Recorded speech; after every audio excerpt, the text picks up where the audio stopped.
After many centuries of searching in different locations, scientists finally found evidence confirming the location of Jesus' burial site. Inside the tomb, they discovered valuable knowledge that provides answers to long-standing mysteries that have baffled generations. Where was this tomb located, and what chilling secrets were hidden in its depths? Did they find the remains of Jesus? Join us as we reveal what's inside Jesus' tomb and how it will affect our beliefs. And if you like this type of content, subscribe to our channel. It's free.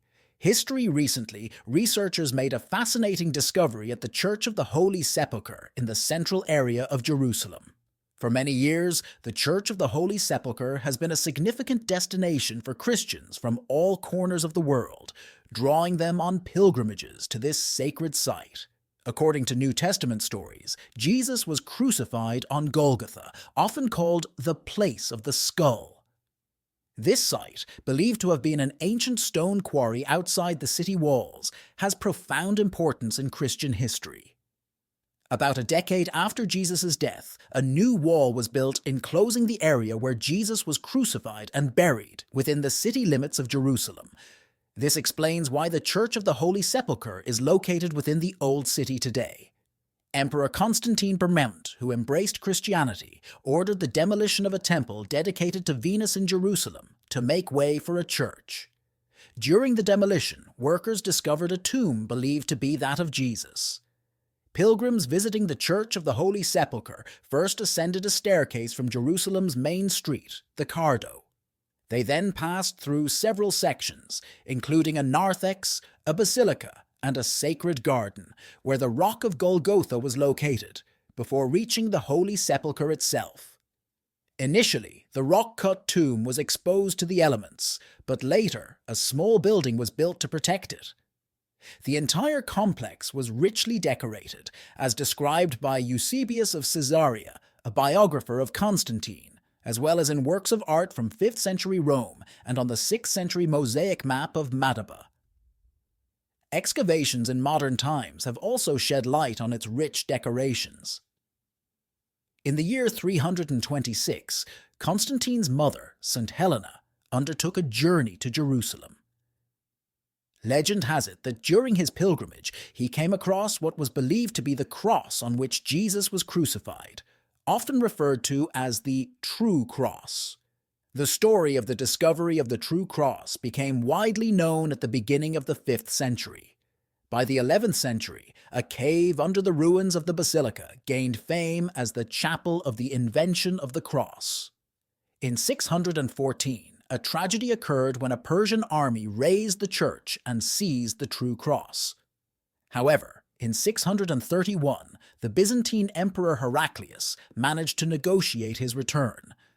Following the Arab conquest in 638, life for Christians in Jerusalem remained relatively peaceful at first, with tolerance prevailing. However, 3 centuries later, changes came when the entrance to the basilica was transformed into a mosque. Then, in 966, a devastating fire sparked during anti-Christian protests consumed the structure's dome. In 1009, the Fatimid Caliph al-Hakim ordered the church's destruction. However, the Byzantine Emperor Constantine Monomachus generously financed its reconstruction, but with alterations to its design, including a new entrance on the south side. This rebuilt church attracted pilgrims from all over Christendom during the latter part of the 11th century. Notably, for much of this era, the city's Muslim rulers treated pilgrims with kindness and respect. Only after the Seljuk Turks took Jerusalem in 1077 did rumors begin to spread about the mistreatment of Christian pilgrims and the denial of entry to the church. The desire to reclaim sacred sites, particularly the Holy Sepulchre, played a significant role in motivating the First Crusade, which took place between 1096 and 1099.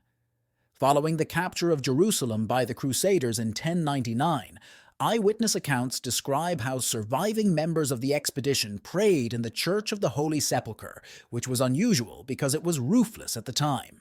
Over the next 50 years, the Church of Constantine IX Monomachus underwent extensive reconstruction. Although its original design remained intact, the church was transformed into a cathedral, modeled after Western churches. The garden surrounding the church became the Crusader Basilica, and a separate chapel was dedicated to the Rock of Golgotha. The Church of the Holy Sepulchre was rededicated on July 15, 1149, exactly 50 years after the First Crusade captured Jerusalem. However, construction work continued for several years after this event. However, the church largely resembles the one visitors see today. Due to the influx of pilgrims, measures were taken to control entry and movement within the church, evident in the twin doors that are still visible today. The finely carved lintels through which pilgrims once passed were moved to the Rockefeller Museum in Jerusalem after an earthquake in 1927. Following the Muslim reconquest of the city in 1187, one of the entrances to the church was sealed. Despite periods of Muslim rule, pilgrims were allowed to continue visiting the site, and Western leaders sought negotiations to secure access rights. Revealing the tomb of Jesus. This discovery adds weight to stories passed down throughout history about where Christians believed Jesus was buried. Going back in time, we find Constantine, the first Roman emperor to embrace Christianity. The story goes that he discovered what is believed to be the rock tomb of Jesus, Christianity's most beloved figure, with the help of his mother, Helena. Legend says that this significant event occurred around 325 to 326 AD. Constantine was on a mission, inspired by a divine calling, to find the sacred place where Jesus was buried. They searched tirelessly until they reached Jerusalem, where they believed the tomb was located. Their journey took them to an ancient Roman temple, possibly dedicated to Venus, the goddess of love. It was a crucial moment in their search, as they stood before this historic site, ready to discover the secrets hidden within. The ancient Roman temple, a timeless structure woven into the fabric of history, became the main focus of their exploration. As they sought to discover the sacred tomb hidden within its walls, the temple underwent a dramatic transformation. It stood for centuries as a symbol of ancient times, until it was carefully dismantled to reveal the secrets hidden beneath its ancient stones. As they unraveled the layers of history, the excavation uncovered a tomb carved smoothly into the rough edges of a limestone cave. The moment they revealed the interior of the tomb marked a significant point in history. The natural cave, now considered a sacred space, had its upper section removed to expose the sacred confines within. This monumental discovery led to the creation of the edicule, a protective structure around the sacred space, preserving the essence of divine revelation. The story of Constantine's search and subsequent revelation of the tomb beneath the Roman temple symbolizes the complex relationship between history, faith, and the search for sacred relics. It is a story deeply rooted in Christian memory, blending temporal and spiritual aspects into a deeply meaningful narrative. Within the hallowed walls of the tomb believed to contain the remains of Jesus Christ, one feature stands out: a long ledge often referred to as a burial bed. According to tradition, this was where Jesus' body was tenderly placed after the crucifixion, inviting contemplation on the profound implications of that significant moment in Christian theology. Exploring the intricate details of the tomb, we discovered something fascinating: a similarity to the tombs of wealthy Jews living in Jerusalem during the 1st century. These tombs, carved into caves of rugged limestone, often featured ledges and niches. It is as if they share a common understanding of how to honor the deceased, building these sacred spaces with a deep sense of respect. The funeral bed is not just a physical structure, it carries deep symbolism along with the spiritual history of Christianity. It represents the final resting place, being a silent witness to events of great importance. As we study the details etched into the limestone, we feel a deep connection to the rich history of Christian beliefs. A layer of history unfolds as we examine the marble covering the funerary bed. This marble, believed to have been carefully placed no later than 1555, speaks of the passage of time. However, historical clues suggest it could have been there even earlier, possibly dating to the mid-14th century. Throughout history, pilgrims' tales have resonated through the centuries, offering us valuable insights into the layers of time and enriching our understanding of the sacredness contained within. Every chisel mark on the marble and every curve of the burial bed carries with it the whispers of centuries past. These details connect ancient times to the present through the respect shown by pilgrims and believers. The tomb, with its special characteristics, goes beyond mere physical space. It becomes a vessel that carries centuries of devotion and contemplation. It invites all who approach to connect with a narrative forever etched in stone. Now let's take a look at the scientific discoveries about the mortar found in Jesus' tomb. Scientific Discovery: Exploring Shocking Ancient Secrets, led by Chief Scientific Supervisor Antonia Maropoulou. A team of scientists dated mortar samples taken from different parts of the edicule, the protective structure around the tomb. What they discovered surprised the world. The mortar, a relic embedded with architectural history, became the focus of his research. By analyzing samples from various points within the edicule using radiocarbon dating, they sought to reveal the ancient secrets hidden in the mortar. Recent test results shed new light on the chronology of the edicule's construction. The discovery that the lower slab, a crucial part of the sacred structure, was probably cemented in place during the mid-4th century, adds another layer of historical importance to this sacred monument. Associating this construction work with the reign of Emperor Constantine adds an important layer to the story, linking the beginnings of the edicule to the influence of a key historical figure. The confirmation of Constantine's participation in the construction of the edicule has deep meaning for scholars and historians focused on uncovering the mysterious history of this sacred place. The period of the mid-4th century offers a glimpse into the past, connecting the architectural development of the edicule with the history of the Roman Empire. As the results emerge, they bring a pleasant surprise to those who study the sacred monument, with the dating of the lower slab of the edicule as evidence of the continued search for historical truth. Once silent witnesses of ancient craftsmanship, mortar samples now reveal knowledge that enhances our understanding of the journey of Emperor Constantine and the people who shaped the sacred sanctuary of Jesus' tomb. The scientists used an advanced method called optically stimulated luminescence, OSL, to date the sacred mortar samples from the edicule, allowing them to determine when the quartz sediment, crucial to the mortar, was last exposed to light. This technique is significant because it accurately reveals weather details. The mortar samples underwent close examination in 2 separate laboratories, each contributing independently to the search for clarity about the chronology. Using OSL, the researchers sought to uncover the history stored in the quartz sediment. By studying how this sediment was exposed to light over time, they gained insights into the periods when the mortar underwent changes. Questions arose as to whether the rebuilt church accurately reflected the sacred ground identified by a delegation from Rome 17 centuries earlier. Despite these uncertainties, the church remains a symbol of Jerusalem's enduring spirit, inviting reflection and inquiry into the complex narratives of faith and historical accuracy. As researchers examined mortar samples taken from the remains of the cave's south wall, they began to piece together a historical chronology.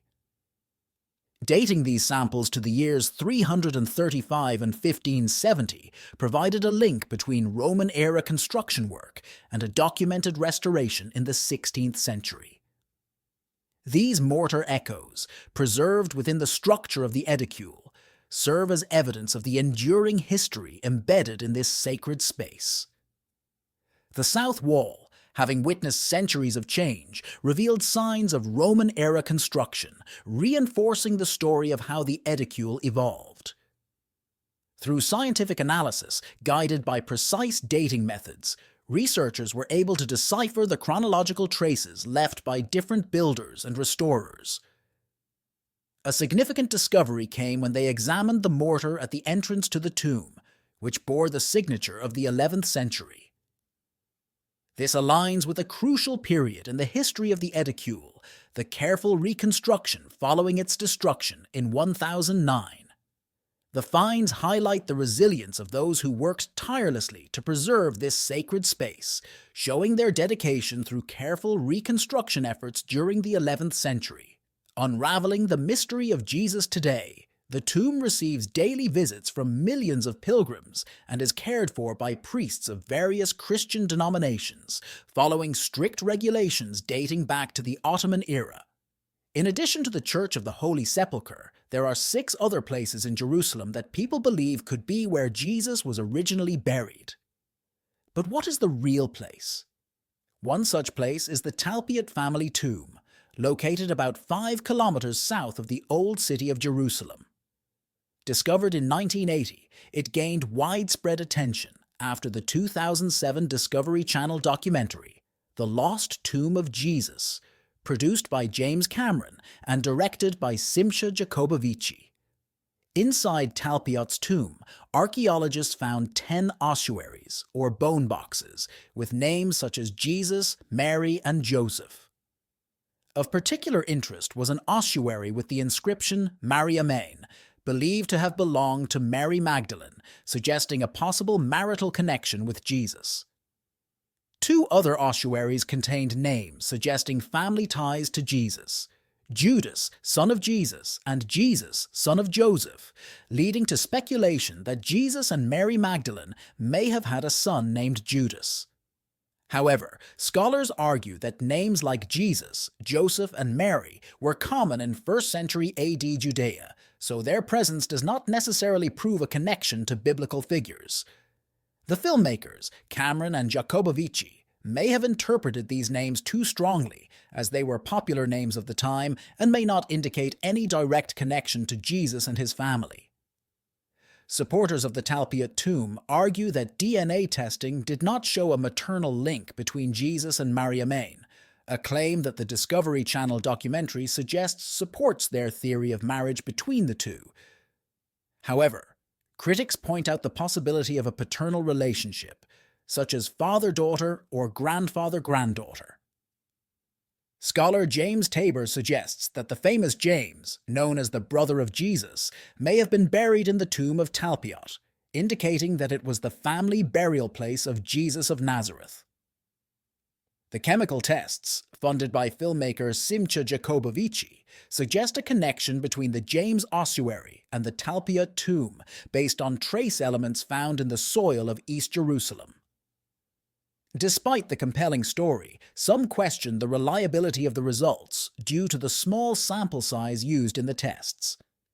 Furthermore, there is uncertainty about the origin of the Santiago ossuary, since its appearance does not match the other ossuaries found in the Talpiot tomb. It is worth noting that the scholars interviewed for the documentary, except James Tabor, have expressed concerns about how their statements were portrayed and misinterpreted. This difference makes it important to question the conclusions made by the filmmakers. In simple terms, those who support the Talpiot family tomb idea have not convincingly explained a big problem. If Jesus' family came from Galilee, why would they have a family tomb in Jerusalem? Archaeologist Jody Magnus makes a clear point. During the time of Jesus, only wealthy families used rock-cut tombs and the tradition of moving bones to ossuaries later. If Jesus' family was more modest in Galilee, they would probably choose a regular tomb. Magnus also notes that the names on the ossuaries in the Talpiot tomb suggest that they were from Judea, where people were known by their first name and their father's name, not like in Galilee, where they were identified by their first name and their hometown. It's like solving a simple puzzle. The pieces don't match the Galilean image. Another possible burial site for Jesus is the Garden Tomb, which gained popularity in 1883 thanks to Charles Gordon, earning the nickname Gordon's Tomb. Its appeal lies in its tranquil garden setting, attracting many tourists, especially evangelical Christians who are eager to visit the place where Jesus is believed to be buried. The garden tomb story is full of questionable identification methods, including Gordon's belief that Jerusalem looked like a skeleton with Skull Hill as the head. There is a case of dishonesty, with Ron Wyatt falsely claiming to have found the Ark of the Covenant nearby. Adding to the doubt, no Second Temple period tombs have been found nearby. Archaeologist Gabriel Barkay studied the tomb complex that houses the Garden Tomb and concluded that it dates from the Iron Age, around the 7th or 8th centuries BC. Its architectural style is most similar to the tombs of the First Temple period, especially those near St. Stephen's Basilica. This means that, contrary to John chapter 19, verse 41, the Garden Tomb was not a new tomb where no one had been buried before. It was already more than 600 years old during the time of Jesus. Unfortunately for researchers searching for Jesus' burial site, this tomb has been ruled out as a possible location. Another place suggested as the burial site of Jesus is the Tomb of the Shroud, located in the Kidron Valley. Its historical authenticity is debated, but it gained attention because it is near the Garden of Gethsemane and is linked to a tradition about Joseph of Arimathea. The tomb is carved into rock, a common style for tombs in ancient Judea. It is believed to be significant because it could be connected to the events surrounding the crucifixion and burial of Jesus. Tradition says that it is called the Tomb of the Shroud because an ancient shroud or funerary cloth was found there, while some traditions believe that the Tomb of the Shroud is actually connected to Joseph of Arimathea, who, according to the New Testament, gave Jesus a tomb after his crucifixion. Others doubt this claim. There is a case of dishonesty, with Ron Wyatt falsely claiming to have found the Ark of the Covenant nearby. Adding to the doubt, no Second Temple period tombs have been found nearby. Archaeologist Gabriel Barkay studied the tomb complex that houses the Garden Tomb and concluded that it dates from the Iron Age, around the 7th or 8th centuries BC. Its architectural style is most similar to the tombs of the First Temple period, especially those near St. Stephen's Basilica. This means that, contrary to John chapter 19, verse 41, the Garden Tomb was not a new tomb where no one had been buried before. It was already more than 600 years old during the time of Jesus. Unfortunately for researchers searching for Jesus' burial site, this tomb has been ruled out as a possible location. Another place suggested as the burial site of Jesus is the Tomb of the Shroud, located in the Kidron Valley. Its historical authenticity is debated, but it gained attention because it is near the Garden of Gethsemane and is linked to a tradition about Joseph of Arimathea. The tomb is carved into rock, a common style for tombs in ancient Judea. It is believed to be significant because it could be connected to the events surrounding the crucifixion and burial of Jesus. Tradition says that it is called the Tomb of the Shroud because an ancient shroud or funerary cloth was found there. While some traditions believe that the Tomb of the Shroud is actually connected to Joseph of Arimathea, who, according to the New Testament, gave Jesus a tomb after his crucifixion, others doubt this claim. There is limited archaeological evidence to support the idea that the Tomb of the Shroud is where Jesus was buried, and experts have different opinions on its historical accuracy. Despite the uncertainties, people are drawn to this site because of its religious significance and the mysteries surrounding its connection to Jesus' burial. It is still considered an important part of the rich tapestry of traditions and beliefs about where Jesus was buried. The Dominus Flevit Church is another location that some traditions link to the burial of Jesus, although it is not widely believed to be the actual tomb. Located on the Mount of Olives in Jerusalem, it offers a stunning view of the Old City. Its name means "the Lord wept" in Latin, commemorating the tradition that Jesus wept for Jerusalem from this place. Designed by Italian architect Antonio Barluzzi, the church is shaped like a teardrop to symbolize the tears of Jesus. Its unique architecture and panoramic view make it a fascinating stop for visitors exploring Jerusalem's sacred sites. Next to the Dominus Flevit Church is a rock-cut tomb that some traditions associate with Joseph of Arimathea, the man who, according to tradition, provided Jesus with a tomb after his crucifixion. Although the Dominus Flevit Church is not as famous as the Church of the Holy Sepulchre, it still has spiritual importance on the Mount of Olives, a site connected to many events in the Bible. The tomb of the Virgin Mary and the tomb of Joseph of Arimathea are also considered by some as possible burial sites of Jesus. The tomb of the Virgin Mary. The tomb of the Virgin Mary, located in the Kidron Valley, is traditionally associated with the burial of Jesus' mother. Pilgrims and visitors are drawn to this site, believing it has significance in Christian history, although historical evidence supporting its connection to Mary is limited. People are drawn to this tomb because of their respect for Mary and the stories passed down in Christian tradition. Joseph of Arimathea, mentioned in the New Testament, is known for providing his tomb for the burial of Jesus. The exact location of Joseph's tomb varies among different beliefs. Some say it is in the Kidron Valley, while others point to different locations. These divergent claims add to the mystery surrounding the search for where Joseph was buried after his significant role in the burial of Jesus. Both tombs are surrounded by religious devotion and history, offering believers the opportunity to connect spiritually as they explore them. The stories connected to these sites are woven into the broader fabric of the Christian faith, inviting pilgrims and historians alike to delve deeper into the stories passed down through generations. The search for the exact location where Jesus was buried continues to intrigue those interested in the historical and spiritual aspects of his burial. In 2017, a team of experts undertook an ambitious project to restore the Church of the Holy Sepulchre in Jerusalem. This site is revered by Christians as the place where Jesus was crucified, buried, and resurrected. The church has a complex history, having undergone multiple renovations and alterations over the centuries, making it a subject of fascination for historians, archaeologists, and believers alike. The main objective of the restoration project was to strengthen the edicule, a small sanctuary that houses the tomb of Jesus inside the church. The edicule itself has been repaired and renovated numerous times since it was built in the early 19th century. Over time, the structure began to show signs of deterioration, including cracks in its marble walls and instability in its foundation. To ensure the preservation of this sacred site, experts carefully planned and executed a restoration.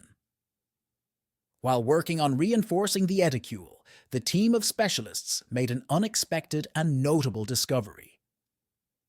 By delicately removing the marble covering from the tomb's inner chamber, they discovered a previously sealed chamber within the tomb itself. This hidden chamber had been untouched and hidden for centuries, completely forgotten until now. The revelation stunned the archaeological community and added a new layer of mystery to the history of the Church of the Holy Sepulchre. It appeared that the sealed chamber had been closed during a renovation of the edicule in 1555, a fact that had been lost over time. Although the newly discovered chamber contained no human remains or significant artifacts, its presence highlighted the ever-changing nature of the church and the layers of history hidden beneath its hallowed walls. Archaeologists and historians quickly realized the importance of this discovery. He highlighted the ongoing effort to uncover the mysteries surrounding the Church of the Holy Sepulchre, a place steeped in centuries of religious devotion and historical change. The purpose and importance of the sealed chamber continue to be topics of academic discussion, opening new avenues for research and exploration within this sacred site.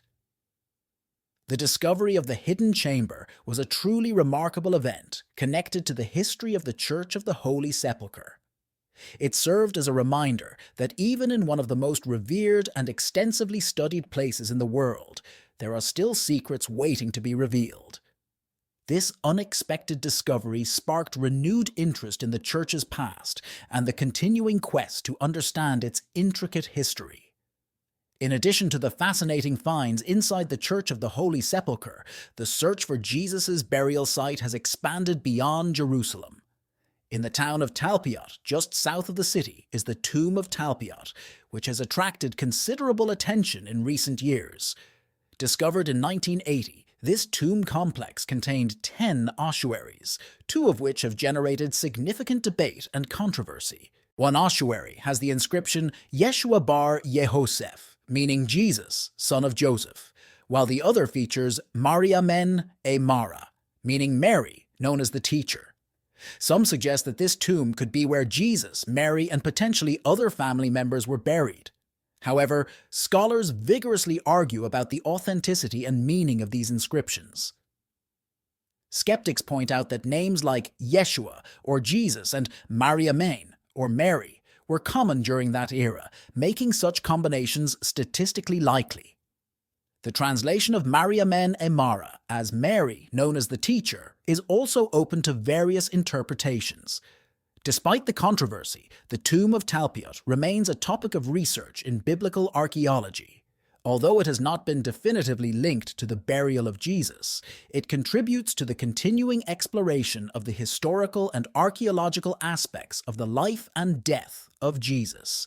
The quest to uncover the secrets of his final resting place continues, captivating scholars and believers alike.